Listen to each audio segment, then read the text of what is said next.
more could I ask for? What a beautiful life. All that I've got, all that I need. I got you, baby, you got me. What more could I ask for? Beautiful life. Beautiful life. We got beautiful life. I got a beautiful life. Beautiful life. Listen, I woke up this morning, y'all.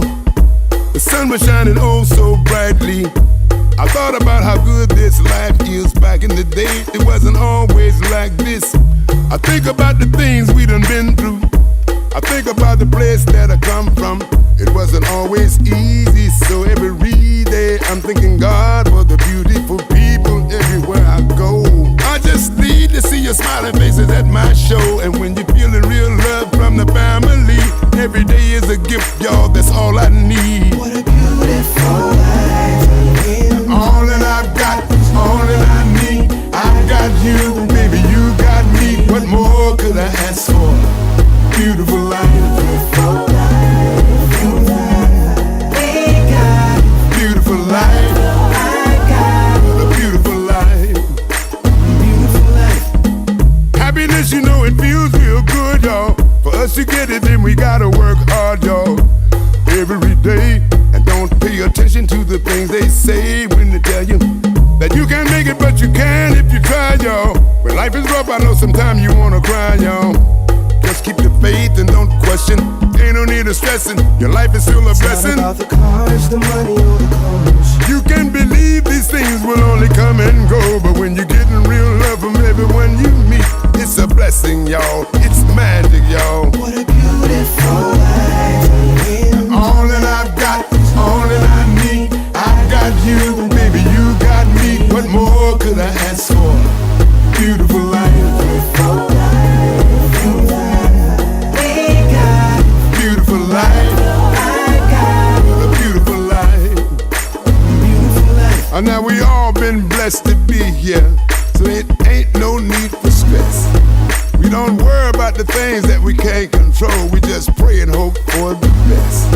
You don't need a whole lot of money. You don't need no fancy car. You ain't gotta be famous or a movie star. Just be happy with who you are. You got some food on the table and a place to live, and that's a beautiful life. You got somebody you can love, family and some kids, and that's a beautiful life. You got money in your pocket just to pay your bills. It is November, Wednesday. It is Hump Day, Wednesday, November the 5th. It was Vote 2014 yesterday, and apparently all of you did not get out and vote, so don't complain, and that'll be my soapbox moment. That's all I'm going to say about that right now. So today I'm going to have two guests on the show. My first guest is on the line with me. Her name is Annie Rose Alexander. Are you there, Annie? I am. Annie is the author of 2 published novels, and both of them are mystery thrillers. Annie attended Erie Community College in Buffalo, New York, where she received an academic scholarship to a 4-year university of her choice. She attended and earned her BA degree from Howard University right here in D.C. She also earned the highest grade in civil procedure in law school. She's a writer for a local magazine in the D.C. area and an editor for International E-Magazine. She loves spending time with her children and grandchildren, and her passion is reading and writing mysteries and thrillers. So I want everyone to welcome Annie Rose Alexander to the show. How are you this afternoon? I'm doing great, and I'm very happy to be on your show. Good. And you know what? And I've been waiting for it because you had a fantastic book release party on this past Saturday at Seasons 52. Right. That's right, at Season 52 in North Bethesda, and it was very nice. I enjoyed myself tremendously. And so your next book, the new book that's coming out, is called Retribution. So tell us in 3 sentences what this book is about. Three sentences. Three sentences. It's a mystery thriller, and it has to do with athletes who are being murdered by a serial killer, right in Washington, D.C. and the surrounding suburbs. And actually, in real life, we actually do have athletes who are killed. And I won't mention the name, but we had an NFL athlete who was killed in his home, and we have other athletes who are college athletes and NFL athletes who were killed. So I decided, why not write a mystery about it? And so, like, well, the most famous one here in the D.C. area was Sean Taylor of the Washington Redskins, who went home to Florida, and his home was broken into, and he was shot and killed by one of the intruders, which turned out to be teenagers. But in your story, this is not about a teenage robber. This is more complex than that. Absolutely. So I don't want to give the plot away, but it is definitely more complex than that. Yeah, and we're not going to give the plot away to the story because the book releases on December 1st, and so we want everybody to go out, make sure you pre-order or you go out and purchase that book on Amazon on December 1st. So, because I always say I'm always an advocate for reading, that books make the perfect gift. So I know you have a book, and for those of you just joining us in the studio, I have Miss Star Speaks with me. She will be our guest in the second half, and she has a lot of stuff going on with her this month, a networking bliss. We're going to talk about her poetry, but right now we have on the line Annie Alexander. And so tell us about your first novel, Evil in High Places. Well, Evil in High Places is a mystery thriller, but it's also somewhat historical. There's a lot of history in there, and in the back, I have the actual Senate report on the Contrapro, which was the counterintelligence, FBI counterintelligence program that took place for quite some time under Edgar Hoover, former director of the FBI, Edgar Hoover. And he targeted Dr. Martin Luther King or Jesse Jackson, the Southern Christian Leadership Conference. He targeted a lot of national African-American organizations and people. So this is a mystery, but like I said, there's a lot of history involved, and it's very interesting. Okay, so what made you decide to write Evil in High Places? Was it because you were working on something, or you just knew about this organization, and you decided that you wanted to fictionalize it and see, play the game like most authors do of what if? Well, you know what? A lot of young people don't know their history, and I thought, well, why not make history interesting? Why not mix it with entertainment? And so I decided I've always loved writing, so I decided, why not write a mystery, and put a lot of history in it, and maybe this would draw some of the young people in, Yeah, and you know what? And you're right. You're absolutely right, because not a lot of people know their history. Because before I read your book, I had no idea about that. You hear what they give you in little segments in world history class and when you're in high school, but you don't never really get full deep down in it. And so reading it was almost like reading the back of your book was almost as entertaining as reading the pages that the story was on, because it was so much information. So how long did it take you to put that book together? Oh my goodness, years. I'd be almost embarrassed to tell you, but not really, because some of the best authors took a long time to write their first book. So it took me a lot of writing and editing and shopping it around, and finally I got it out. And the second one took a lot less time than the first one. I think each one is going to take less time. So how in actuality, like from start to finish, how long did it take you to write Evil in High Places? You want to send me down. I guess, more than 5 years, actually. More than 5 years, because in that time I was also learning the trade and learning how to get better. I would go to workshops, I would go to school and take classes. I would read everything I could get my hand on in terms of how to develop better characters, plot, just everything, outlining, dialogue, everything I could get my hands on. I just wanted it to be a really good book. So your process, it wasn't like you were writing for 5 years. You were writing and then learning the craft as well.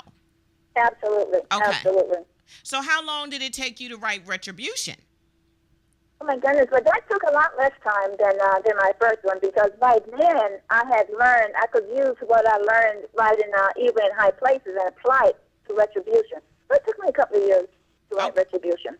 Okay, and so what is the main thing that you learned that you need to do while you're writing your novel, as far as getting, so you're saying that research is the most important part of what you needed to do. Absolutely, especially with Mr. Phillips. Phillips is a lot more complex than just a mystery or just a romance. I hope I don't step on anyone's toes by saying that, but that's the general information that I've learned. It said that you have to get your facts straight. Number one, people will not tolerate you putting in incorrect information in your thrillers. And if you write a spy thriller, you especially have to be very, very accurate. Even though it's fiction, you still have to do your research and you have to have accurate information. Exactly. And so what is the one thing that you're finding hard to do now that your book is out? Like most people, you went with Intrigue Publishing, but most authors believe, okay, it's published, I'm done. So what is it that you're finding you're having still to do a lot of yourself? Marketing, I think, and you are my marketing director. But I knew I have to do some marketing on my own, and I find that the most difficult. I use Austin as an example. He does an extremely good job, and I look at the places he's been, and he's very inspiring. He's very inspirational, and one day I hope to be as successful as he is when it comes to marketing. And you know what? And everyone that I have had on the show, everyone says the same thing, that marketing is the most hardest thing to do. So, I mean, you're ahead of the game because you have me, and I want to think that I'm the best. I'm going to ding. I'm just going. I'm dinging the bell for myself today. But as far as getting out there in front of people, so I know on Saturday you read, which was I know that's very intimidating to do, but what would you suggest that someone does in preparation for releasing their novel? I think they should, if you have to do a reading, I think you should select your areas out of your book that you're going to read beforehand, and you can practice. You can practice on a tape recorder, and you can listen to yourself and play around with it until you sound the way you want to sound. You want to sound entertaining. You don't want to be boring when you read. And choose a passage from your book that is entertaining. I gave my audience Saturday a choice. I said, would you like to hear some romance, or would you like a chase scene? And they chose the chase scene, so I read that. And as you know, I started to read farther back in the book, and someone said, no, don't give away the plot. Right. So I read from the front. Exactly. And I think they all enjoyed it because the scene that you read was perfect. It gave them just enough to get them invested in the story, but not too much that they, knew what the story was about. So you gave them exactly, if I hadn't picked out the scene, I probably would have picked that scene out as well, because it is how you get thrown immediately into the story. So like I said, your novel releases on December 1st. Is Retribution by Annie Rose Alexander. I thank you for being with us today. I look forward to, working more with you in the future. And I know the book is going to be a huge, huge success.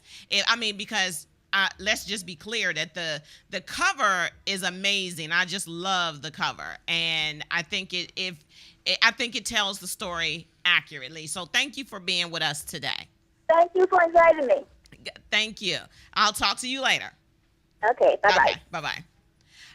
So as you heard, that was Annie Rose Alexander, and her novel Retribution releases on December 1st. You can pre-order it now. You can pre-order paperback copies from Amazon.com, or you can go to, it's also going to be on iBooks and the Nook and all e-readers, so you can just look for it, do your pre-release copy, and make sure that, I say it all the time, make sure that if you're going to pre-release a book and you get the book, please write a review on Amazon after you have finished that book, especially for Kindle or any e-readers, because as soon as you finish the book, you can post your review right from your device. So we're going to take a quick break. And when we come back, we're going to talk to Miss Star. Miss Star Speaks. And my ghost, I got to say hi to my ghost intern. She's here today. Hello. So we're going to take a quick break and have a message from me, because I'm an author, and so the show is being sponsored today by Swangin Webster. Did she love him anymore? Maybe the question should have been, did she ever love him? After another one of their arguments, she wasn't so sure. She closed her eyes to escape into her peaceful world, but when she opened them, he was standing in front of her. His face was tight, his mouth set into a frown, and his jaws clenched. Cheryl and Kevin have a unique relationship. Read about it in the urban drama novel Let Me Just Say This by Swangin Webster. Available on Kindle and most e-readers, and on paperback on Amazon.com. So as you heard, I am an author, and I appreciate all that have bought my book thus far, and those that are going to give my book for Christmas gifts. And like I said, it's an urban drama. It's about Kevin and Cheryl.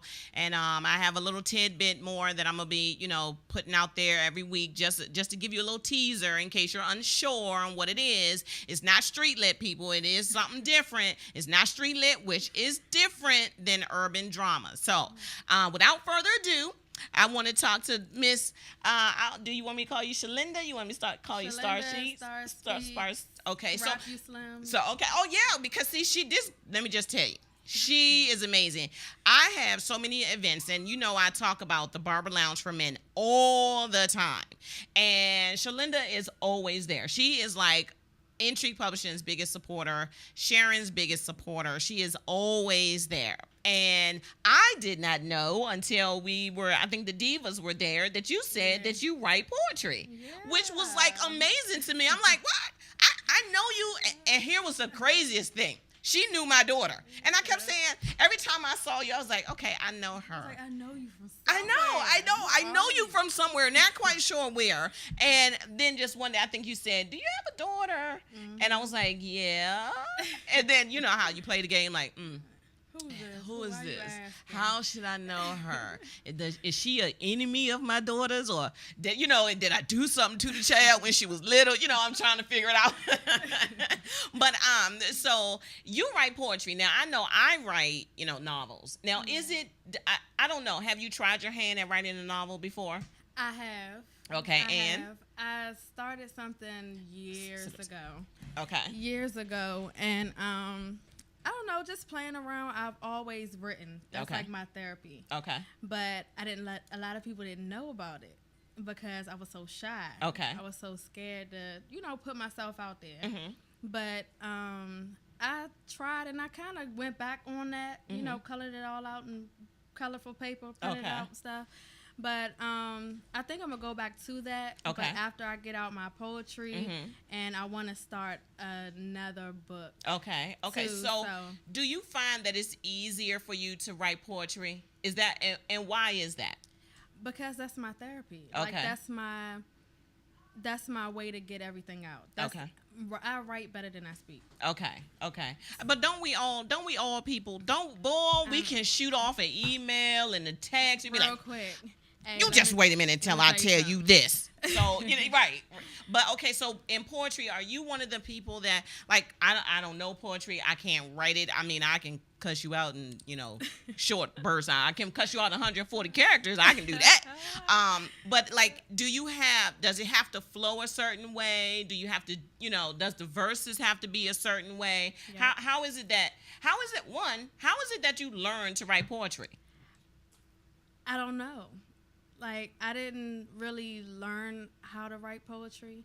It's weird to say, but it just comes to me. Okay. But I think that's what most poets say. Yeah. That it just, like, if something happens, you can think about it, and it doesn't have to happen at that moment, but boom, it just happens. Anything. I could be driving, and a verse will come to me. Okay. And then the whole poem will come right after that. Okay. But as far as, like, the format, it's different. Like, some of it'll be rhyming, or you can do every other. Okay. Or it might not rhyme at all, but the message of it just, comes together. Okay. Like, so do you do spoken word as well? Ooh, I'm so scared. But everybody got to start somewhere. I mean, you tried. Okay. But in spoken word, just letting it flow at that moment. Like, if you're doing spoken word, are you doing something you've already written, or is it just, okay, let me channel and it comes out? Spoken word, I feel like I don't know all the, And remember, people, this is just our opinions. Don't be sending me no tweets, no Facebook messages that we were talking about it all wrong. Look, okay. Let me tell you something. I don't know nothing about technique. I just know I write. Okay. That's all I know. Okay. But what was the question again?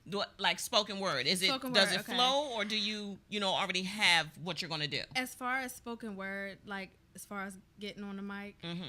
I always have stuff written down. Okay. I'm not a rapper. Okay.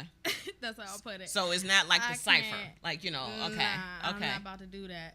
My first time, actually last month, I went to a spot in Annie's Art Gallery. Okay. I love that place. Yeah, isn't it nice? Oh my gosh, it's so nice. If y'all have not been to the Annie's Art Gallery, and it's in Clinton, Maryland. If y'all have not been to Annie's Art Gallery, you all need to go to this place, because first of all, the artwork is amazing. It's a beautiful space, and especially for spoken word, it's just like it's conducive to being just free and open art. And the art will inspire you. It might even inspire me sometimes. Okay, I ain't gonna write no poetry. I'm gonna look at it. I'm just gonna write. See, yes. I'll do that. Yes. I'll do that. See, I got that down. Yeah. Okay. So you went to Annie's Art Gallery. Yeah, and since I was so scared, I've never performed in front of anybody other than family, or if my grandmama made me, or somebody made me. Okay. But this one was they my pull free you out will. the bed in the middle of the night. Say, baby, recite a poem, baby. No, grandma be like, hey, you gonna read this? Hey, love for grandmas. Got to, hey. She country grandmama too. I don't play with her. Yeah, don't play with do not play with the country grandmas, because they will get that pan out in a minute, and that fly swatter, and be done with it. Be done. You don't know Reese? Ooh. She don't play no games. So you went here and you were scared. So did you do it? Did you? I did it, and I read too. Wow.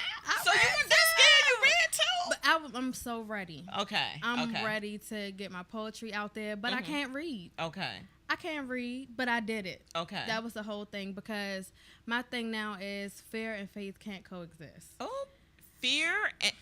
Let me say it more slowly, people. Fear and faith cannot coexist. You get the bell on that one. Ding. You get, and I know the Ghost Intern has already tweeted that out. So yes, you can take that hashtag faith and hashtag fear do not coexist. Okay.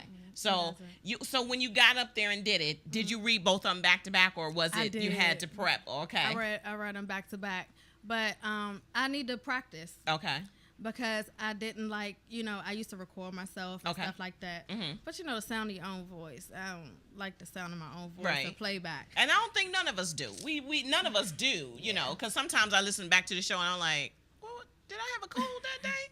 Not quite. I'm sounding a little nasally. Right. So we never do. But it's like we have to get used to it, especially if you really want others to hear it. And I think everybody starts off that way. I think when people start spoken word, they're unsure of it. Right. But is it more for the audience or is it more for you? It's some things are for me, but when I go back to read certain things, like they would be for me now. Okay. But they weren't for me when I wrote it. Oh, okay. So, you know, kind of like a lesson type thing. Some things are for me, some things are for other people, some things that you peep from other things. Right. Because like I said, it'll come from anywhere. Okay. So what, do you have a favorite? Do you have a favorite piece that you ever wrote? Not really. Because when I write, it's bad, but I don't really go back to it. Oh, okay. I don't really reread my things except for putting this book together. Okay. So how many poems are you anticipating being in the book? Well, what I did was I paired poems. Okay. And I went through the alphabet. Oh, okay. So okay. I had for every letter of the alphabet, I stopped at Q, I think, I believe. Okay. And I believe that's enough. Two of every.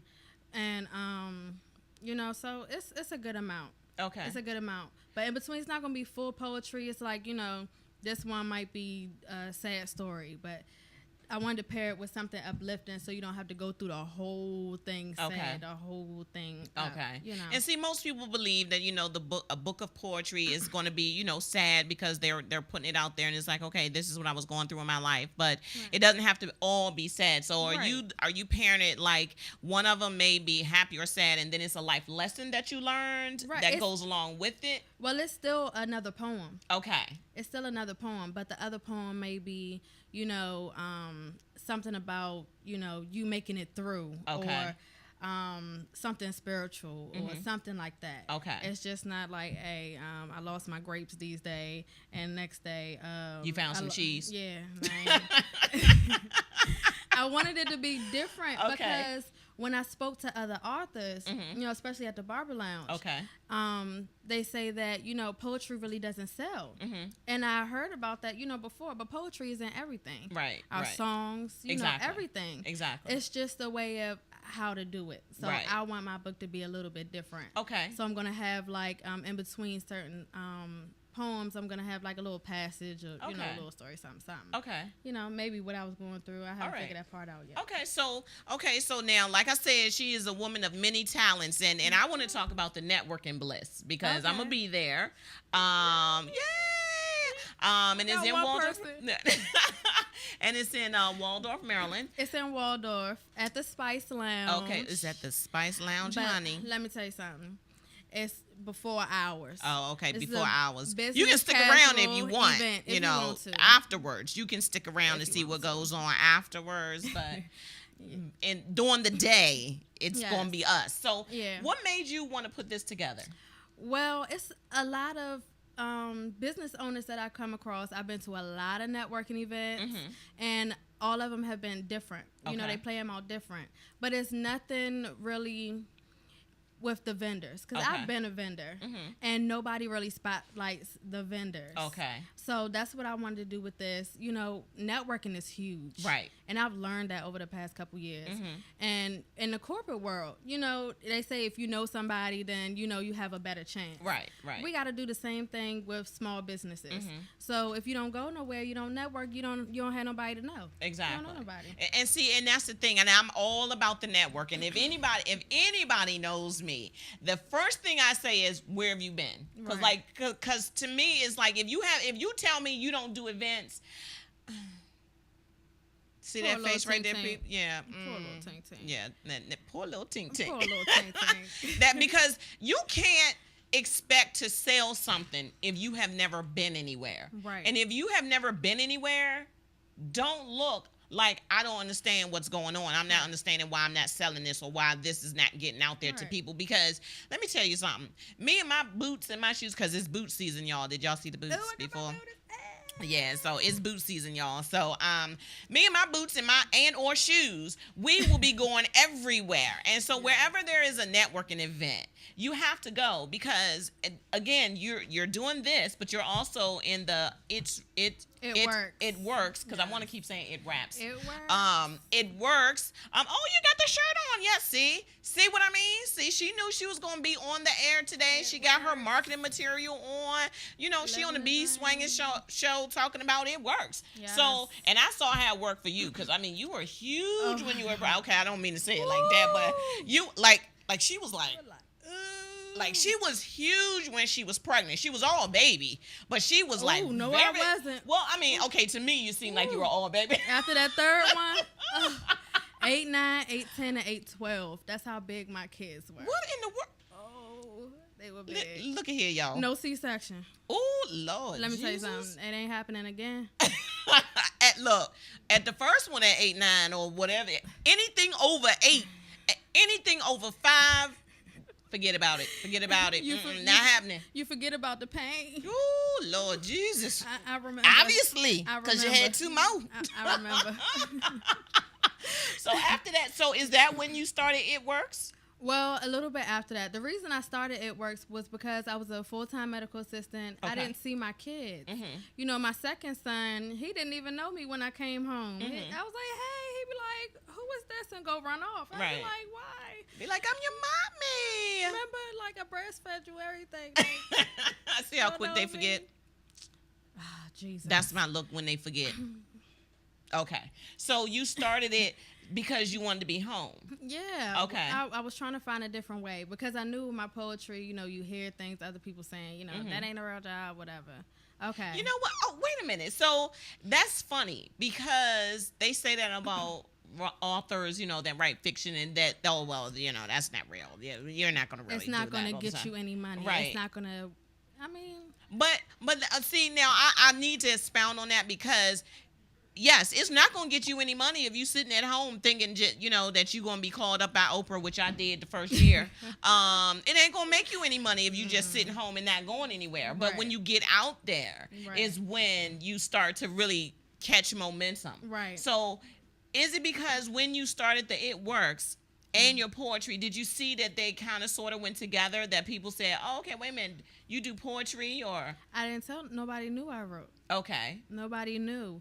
But I just started that because, you know, I tried to rap and it worked. Okay. You know, being small, you know, my country grandmama again, I'm walking around, you know, skinny, and my stomach just everywhere. Right. She like, hold up, you're going to have to do something about that. I wasn't going to do no sit-ups. I wasn't going to do no push-ups. I wasn't going to run fast. Okay. And I like my chicken and my bread. Okay. So I had to find something that chicken and biscuits. Rolls. Them rolls. Country rolls. See, them country people know how to feed you. Oh my goodness. That's what I need. I need a country person. I need somebody. I need a country person in my life that's gonna make me some rolls. That's what I need right now. And some green. Oh my gosh. Some sweet potato. Oh Lord. Don't even. And Thanksgiving is coming too, so I can't even wait. I can't wait. And baked beans. Yes. Country baked beans. Country baked beans, not pork and beans with sugar. Real baked beans. Really? I'm gonna make you some. Okay. Boom, y'all. We gonna have that on. We gonna have that on the Thanksgiving show. Then you need some It Works. Okay. Because I'm gonna need it after that, huh? Yes. Okay. So you did. So you started. How long ago did you start doing that? It Works about 3 years ago. Oh wow. Okay. You've been. See, you know what? It's so weird because I thought that was new. No. Like I thought it just came out. Since 2001. Really? Debt-free company. Wow. Wow. Moved from Grand Rapids, Michigan to Florida. Okay. Up and moved the whole company. Wow. Because it was too cold. See. That's how they do. Okay. Well, yeah. Well, if you can, you will, right? You're right. Hey, if I could move, I would. I'd be out there in Las Vegas with my son. He out there in Las Vegas with it's too damn hot. Yes. Too damn hot. I came back 2 shades darker. Woo, Lord. I'm natural now too. Oh Lord, jeez, I ain't even gonna talk about this. No. Okay, so you started the It Works, and now you're doing the Networking Bliss. So what else are you going to be doing soon? Like what else do you have coming up besides with your poetry? Right. Have you decided what you're going to do? Are you going to self-publish it? Are you going to try to find like a magazine for it to go in? Well, I just heard about that. Okay. From the Barber Lounge, one of the other authors. Okay. He said something about a magazine. I know a couple people that have a magazine, so I was going to research that a little bit. Okay. I am going to self-publish because it's gonna be hard to get picked up. Okay. It's hard for anybody to get picked up. Right, exactly. And for a poetry book to get picked up, ain't gonna happen. And then with the process and everything, I'm ready now. So you want to have that control. You want to have all that control over it. Yeah. Okay. So do you have what you think your cover is going to be like? Have you thought that process out? Oh, okay. I have a concept. Okay. And a photographer, a really good up and coming photographer, Rashad. Okay. He's going to be at the Networking Bliss, right? He's going to be there. All right. He shoots a lot of models and stuff like that. Okay. My little cousin. He's going to do my cover. Okay. He's going to do my cover. I have the concept. So it's going to be, my little yellow face on the cover. Okay. Hey, but you know what? But you know what? A lot of people are doing that now because a lot of self-published authors will use their likeness or something. Like, some people will do like a shadow face or something like that. And they'll put, it'll be like, okay, that face look familiar. Is that you? But, they'll never give up that it is them. But, you can tell. You be like, okay, that look like your nose. They're like, nah, that ain't me. Yeah, be like, but that look like that little mark you got right there, like right there. That is you. That is you. So, put the book up like, hey, that's right. you, right? Right, exactly. Be like, it ain't colored in, but I know it's you. So, when are you foreseeing that you're gonna have this done? Hopefully, I keep seeing my birthday. Everywhere. All right. So hopefully by March. Okay. I'm gonna give a realistic. Okay. Timeline. You're not just jumping out there. Yeah, I wanted to be right. I waited so long already. So how long have you been in process? Like we heard Annie, the first book took her 5 years, but that was her whole process, and then the second book was like 2 years. So how long has this process been? I've just decided I really didn't want to do a book at first because I want to do other things with my poetry. Okay. But you have to start somewhere. Okay. And with doing the networking and stuff like that, and seeing how, because my aunt she was the first author in our family. Okay. So a book is a good way to go for me. I think. Okay. Is she gonna help you out? Is she like giving you some tips and some guidelines and things like that? She's told me years ago, get a book, publish a book. I'm like, but I don't want to. Okay. But it just makes sense. Okay. It makes sense to do a book first. Okay. Yeah. So have you thought about doing like, because even though a book is great, most people, they look for postcards that they can mail out or, sell in the little shops or whatever. Yeah. Have you thought about that? Like the Mark putting calendars. Them on? Yeah, calendar and stuff like that. Home interior type stuff. That's what I want to do. Some shirts. Those are coming. I ran into a guy networking. See? Networking. Again, you can't get away from the networking. Yeah. So the guy's going to do he has a company. Okay. And he's gonna the guy at the Barber Lounge? Keith. Okay. He's gonna do it. He has Epitome. Okay. Epitome is his brand. Okay. And has makeup and stuff too. Okay. And he's gonna do my shirts. And another girl networking. She's gonna do my logo and stuff like that. Okay. Dana. So I just need to get it all together. Okay. Is how I want to have it. Okay. So it's gonna be out there. So hopefully with my book, I'll have my shirts. I'll have my little knickknacks. So you'll have it's gonna be like a whole branding thing that you're just gonna hit us all with around your birthday. Yeah, somewhere Star Speaks. On or about. See, Star Speaks. Speaks. See, because when she speaks, y'all gotta listen. It's about time. Star about to speak. What's she gonna say? Right, exactly. I need to know what she gonna say because you go to everything that I have, almost everything I have, and most of the time, some things that you have is on a Wednesday, and I'm still at the show, and I'm trying to get home and fighting that traffic, and it's a lot, and now that it's getting dark early, I don't even know. This ride today is gonna be interesting. Right. Ooh, when I tell you, honey, because I don't like driving in the dark. Oh no, I don't like driving in the dark. So this is gonna be very interesting. Leaving DC to get home. Yeah. Oh yeah. What should normally take me about 40 minutes will probably take me about an hour and a half today. Yeah. Because I just get so nervous in it, and I have like how the lights will have that glare, so it's kind of it throws me off. Throws me off, so I become grandma. I just drive with two hands, just like in the middle lane and straddling the line, and so as long as I got my glasses, I'm good. I had practice in Nanjamoy, so I could drive in the dark. And if you can drive in Nanjamoy with no street lights and the deer, you can drive anywhere. You're right. Well, thank you for stopping by. You just gonna stay here till the end of the show because I can't, it is 4:40 already, people. Yes. I say this every single week. It is 4:40, and yet we're almost at the end of our show. But I wanted to take this time because, one, everybody say, oh, I'm not going to talk politics. So I'm not going to talk politics. I really am not going to talk politics. What I am going to talk about is how everybody on Facebook complaining about the vote and complaining about what's going on. But how many of you all actually went out and voted yesterday? Here's the thing. If you didn't go out and vote, and trust me, I moved and I didn't even know where my polling place was. I had to get online and find, where to go to vote.com, and then it took me all these crazy places. But I found it and I went and voted. I went there and it was so funny because I asked the lady sitting there, I said, oh, have you all been busy today? And she was like, no, not so much. The man sitting next to her who was helping to check, people in said, oh, this is just midterms. People don't really care about that. Yeah, dead silence. Because here is what I was thinking. If he had the feeling that no one was coming out to vote because nobody cared about it, then why are all these people complaining today? Right. That's what I'm trying to figure out. Like, why are you complaining right now? You didn't go vote because it's only the midterms. But now, the day after, just like, me and talking about Romo on Sunday, or, last Sunday, I'm Monday morning quarterbacking. So if you didn't go vote, I need to understand what you're complaining about right now, because your vote would have counted had you went and used it. Right. Now, here's the problem I have with a lot of people, and yes, I'm up on my soapbox already, but here's the problem I have with a lot of people, and I'm not talking politics, I'm just talking about in general. People will complain about things, but complain about them to the wrong people. Right. If you did not like the way that government was being run, then your way to complain was by going out and casting your vote. That's how you complain to the appropriate people. Now, for instance, there's some work going on in my building at school. And the work is going on in the classroom across from my office. And when I tell you that they got jackhammers because they breaking up some concrete and they breaking the wall down and they nailing and the drills is going on, I cannot use my phone because it is so noisy that I can't make a phone call.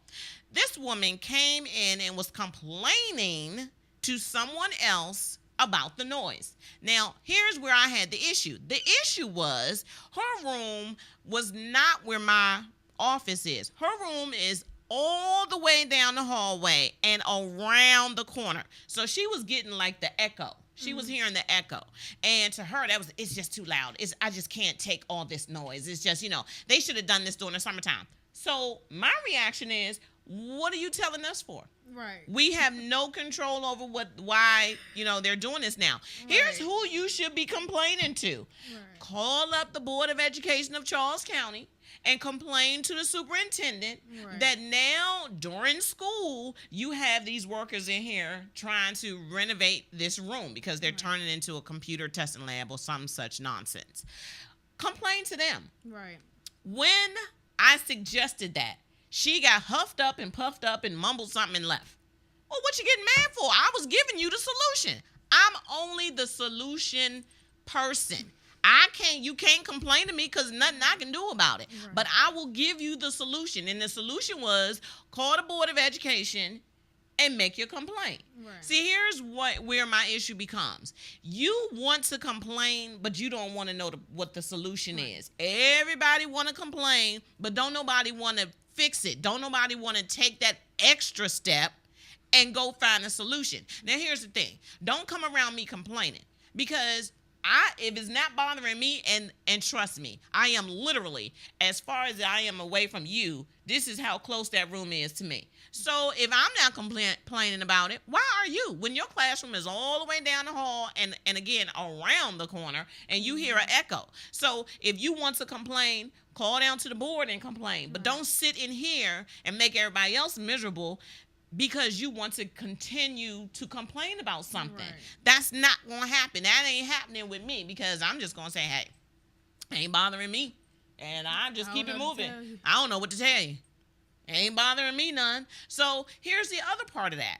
Everybody else today wanted to say, well, the Republicans are going to do this now. And again, I really don't want to hear it because you didn't go out and vote. So don't tell me anything. If you can't be bothered to go vote in the midterm, then you really didn't want to be bothered in another 2 years when they're, doing the presidential elections. See, you want to have a hand in the big race. But you don't want to be down in the trenches, doing what's necessary then. Because I'm trying to figure out how to get more involved. Right. Now, I don't know politics. All I know is what my affiliation is. And all I know is how I want things to run. Right. See, I can complain because I voted. So my voice was still, see, thank you. We vote. Did you vote, Ghost Intern? See, even the ghost intern, they probably didn't even see her coming. They probably didn't even see her leave. But she went in there and voted as well. And I know a lot of my friends did because I had a thing on Facebook that if you voted, you got to post it to my page. And a lot of them did. So thank you very much. I very much appreciate it. But for all of you that did not go out and exercise the right that, may I add that some of your great-great-great-grandparents didn't get the chance to do? Shame on you. Shame on you, because they fought way back then so that we right now could vote, and then we just blow it off like, it don't really matter. So I'm off my soapbox on that for a minute. So the other thing I want to talk about is I just real quick want to go back to the networking bliss. So it's happening and that was the end of the soapbox, people. So the networking bliss is happening November the 15th. From 1 to 5. 1 to 5. At the Spice Lounge. Shout out to Lynn, because Lynn is doing the event also. Okay. Lynn. Hey, Lynn. I see you there on the 15th. I see you on the 15th. So it's in Waldorf, Maryland. And the vendor space is gone, correct? Well, I believe I have one more vendor space because I have you in another area. Okay. So. I'm special. Yes. Okay. So I believe I have one more vendor space available. My team will be there. Team Rap You Slim, my rap girls. So it'll be a big introduction for us, your local rap girls. But it'll be vendors there, boutiques, just a lot of business professionals. In the area, because I've been. And is this open to the public? It's open to the public. Open to the public, people. So if you're in the Waldorf area, just come on down. Yeah. It is. We gonna have a ball because wherever I go is it's all about having fun. That's what I believe in. I believe in having fun. It's gonna start off slow, a little jazz, and then towards the end we're gonna get a little dance. And, so. All right. Yeah, are we gonna hear spoken word from you that day? No. Wow, she said that quick. Then she was like, no, not happening. No. I gotta practice. You got a whole week to practice. See, that is why I'm telling you right now on the 5th, and the event is on the 15th. So you got 10 days. Hold on, let me tell you something. Wait a second. See, here's your mic. You got a mic. Yeah. Mic check 1 2 1 2. See. See? See. Now wait a minute. No. Now let me ask you. So, do people when they do spoken word, is it all about the ambiance? Do they have to create? So do you have to have that? I have to learn how to do all of that. Okay. It's like a character type thing. Oh, because at Annie's, they were giving it. Okay. So I have to learn how to do that. You have to learn how. Okay. Yeah. So, I'm not mad at you because, again, in order to do anything right, you got to learn. You got to go out. You got to watch. So, hey, I'm giving you props that you are doing that. So, we hope to see everybody down there on November 15th. Yeah. You can go to Eventbrite, Networking Bliss, or you can go to Facebook and check out to see who's coming to the Networking Bliss. But get your tickets. And this week, I lowered the prices because I added another gives back. Okay. So, and what's a gives back? Well, gives back, we have a nonprofit organization called His Hands. Okay. And it's a nonprofit cancer support group founded by Denise Mayer. Okay. And Waters Mayer, I'm sorry. And she has stage 4 cancer. So she wanted to build this group of support for people because she has a lot of support. But she's found that through her journey, a lot of people don't have that same support. Okay. So portion of the proceeds are going to His Hands. Okay.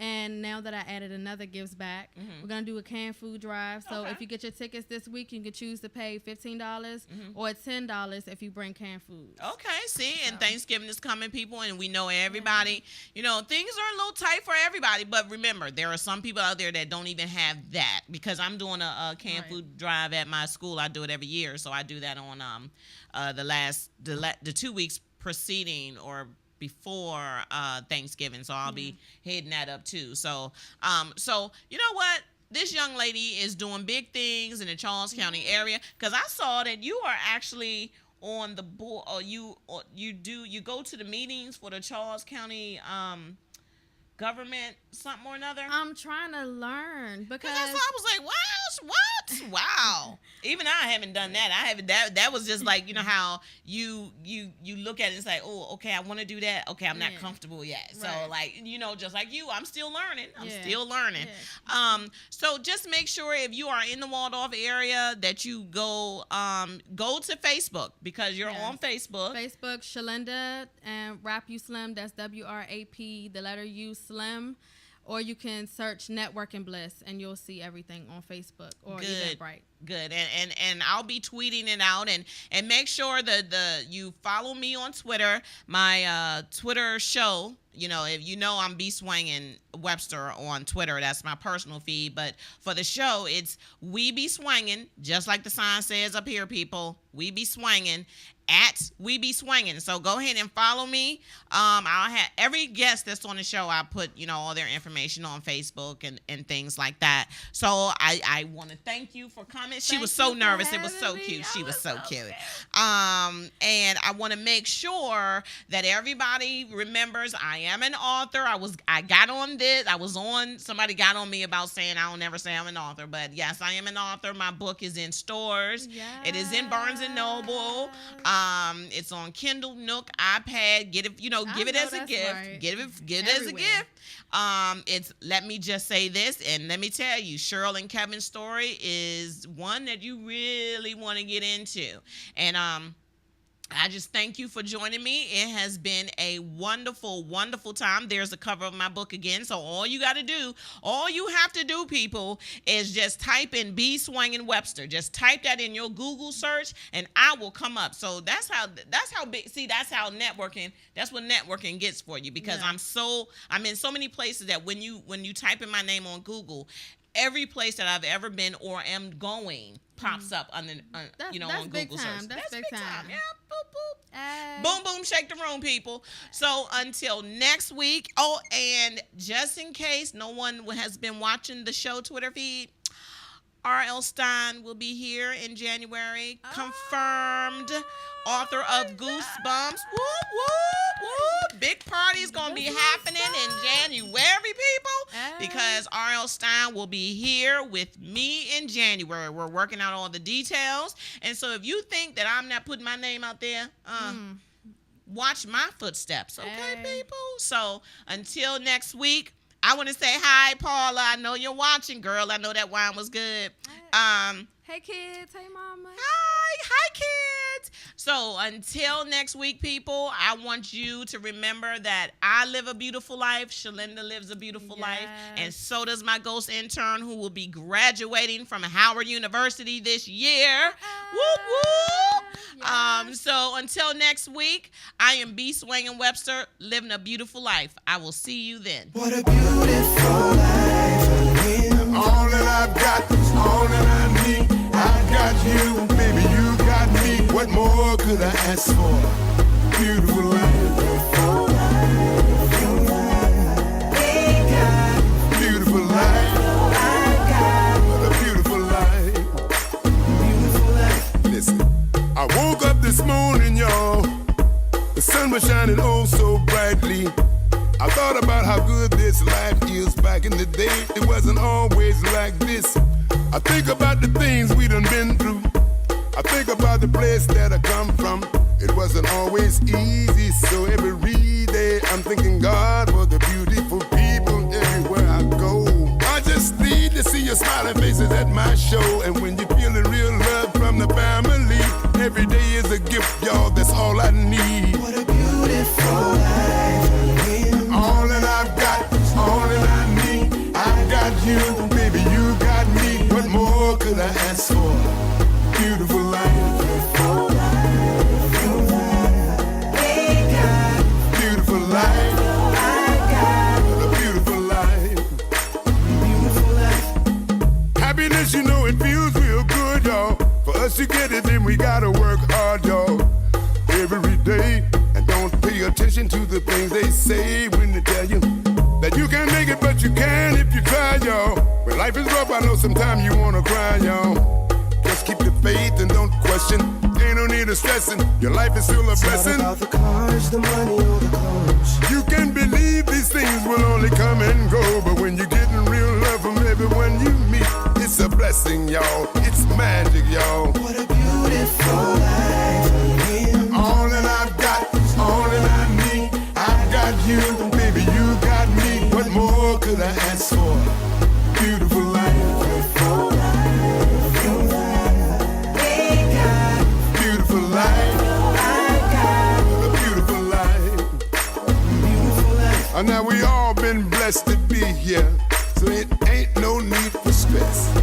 We don't worry about the things that we can't control. We just pray and hope for the best. You don't need a whole lot of money. You don't need no fancy car. You ain't gotta be famous or a movie star. Just be happy with who you are.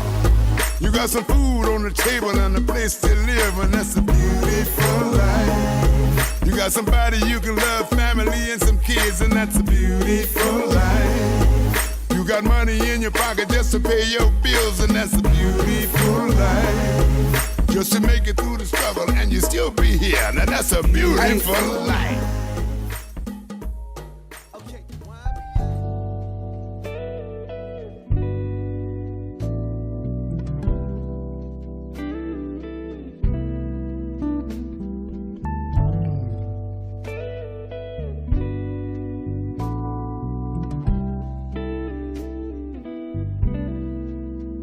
Break of day,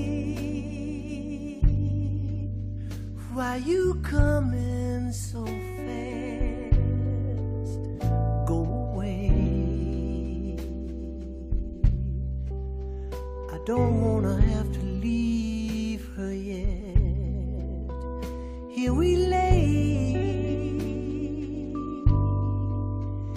and we want it to last. We'll take every extra second we can get.